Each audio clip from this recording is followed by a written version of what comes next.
नमस्ते दोस्तों, स्वागत है आपका हमारे चैनल पर। आज हम बात करेंगे राष्ट्रीय अध्यापक शिक्षा परिषद यानी कि एनसीटी के 2025 के नए रेगुलेशंस के बारे में, जो शिक्षक शिक्षा को बेहतर बनाने के लिए लाया गया है। अगर आप शिक्षक बनने की सोच रहे हैं या किसी एजुकेशन इंस्टीट्यूट से जुड़े हैं तो ये वीडियो आपके लिए महत्वपूर्ण होने वाला है। वीडियो को अंत तक जरूर देखिए और चैनल को, ताकि आपको शिक्षा से जुड़ी महत्वपूर्ण जानकारी मिले। तो चलिए शुरू करते हैं कि एनसीटीई क्या है। तो एनसीटीई जो है वो राष्ट्रीय अध्यापक शिक्षा परिषद, जो कि एक सरकारी संस्था है। यह भारत के शिक्षकों की ट्रेनिंग और शिक्षा संस्थानों को नियंत्रित करती है और 2025 में नए नियम लाए गए हैं जो कि शिक्षा को गुणवत्ता को सुधारने में मदद देने वाले। 2025 के में क्या नए बदलाव आए हैं। तो सबसे पहले जो है इंटीग्रेटेड टीचर एजुकेशन प्रोग्राम, जो कि आईटेप अब बीएड के लिए 4 साल का इंटीग्रेटेड कोर्स होगा और जो कि सभी के लिए अनिवार्य होगा। संस्थानों के लिए नए बुनियादी ढांचे के नियम, स्कूलों और कॉलेजों को एक नया भूमि और बिल्डिंग मानांकन को पूरा करना होगा। उसके बाद सबसे इंपॉर्टेंट जो है वो एक्रेडिटेशन अनिवार्य, सभी शिक्षण संस्थाओं को 3 साल के अंदर अपनी एक्रेडिटेशन प्राप्त करना अनिवार्य बोला गया है, जो कि एक्रेडिटेशन इंस्टीट्यूट जो होंगे उनसे आपको करना होगा।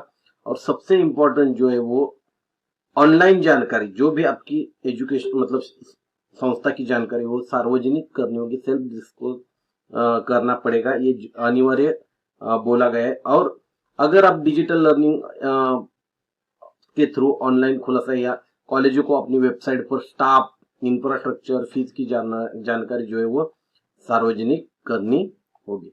उसके बाद हम तो चलिए दोस्तों देखते हैं नए नियमों का असर शिक्षकों और विद्यार्थियों पे क्या होगा। तो सबसे पहले तो एक है कि स्कूल की जरूरतों के साथ बेहतर तालमेल के लिए बैचलर ऑफ एजुकेशन और एमएड, मास्टर्स ऑफ एजुकेशन, इन प्रोग्रामों में अभी हाल ही कुछ दिन में बदलाव किया गया। आगे से 2026 और 27 से 1 साल के बैचलर्स ऑफ एजुकेशन प्रोग्राम या एमएड भी 1 साल का किया गया है। एकीकृत शिक्षा कार्यक्रम, जो कि आईटेप शिक्षक योग्यता के लिए प्राथमिक मार्ग होगा, मतलब आपको आईटेप से शिक्षक मतलब पूरा करना बीएड, ये भी अनिवार्य कहा गया। और गुणवत्तापूर्ण शिक्षा सुनिश्चित करने के लिए संकाय के लिए नए वेतन और सेवा शर्तें।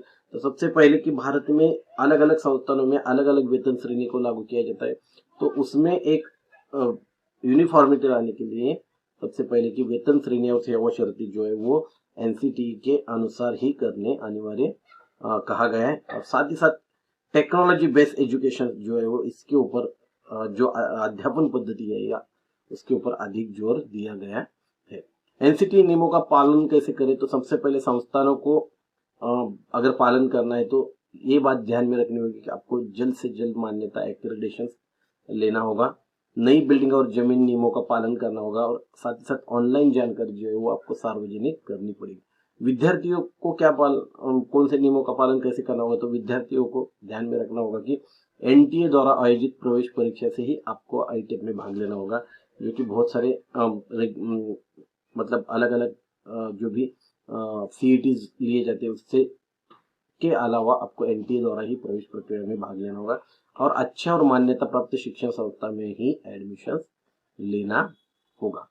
निष्कर्ष और धन्यवाद में हम लोग देखते हैं कि एनसीटी 2025 के नियम शिक्षक को बेहतर बनाने के लिए किए गए। सभी संस्थानों को इन नियमों का पालन करना जरूरी कहा गया है और विद्यार्थियों को एनसीटी मान्यता प्राप्त संस्थानों में ही प्रवेश लेना होगा। और अधिक जानकारी के लिए जो है वो आपको उनके ऑफिशियल वेबसाइट को लगातार देखना होगा। तो दोस्तों आज हमने एनसीटी 2025 रेगुलेशंस के नियम भारत की शिक्षा व्यवस्था को बेहतर बनाने के लिए एक बड़ा कदम है। इसके शिक्षक और संस्थानों को दोनों को ही फायदा मिलने वाला है। अगर आप शिक्षक बनना चाहते हो तो इन बदलाव को समझना बेहद जरूरी है। आपको ये वीडियो कैसा लगा कमेंट सेक्शन में अपनी राय दें।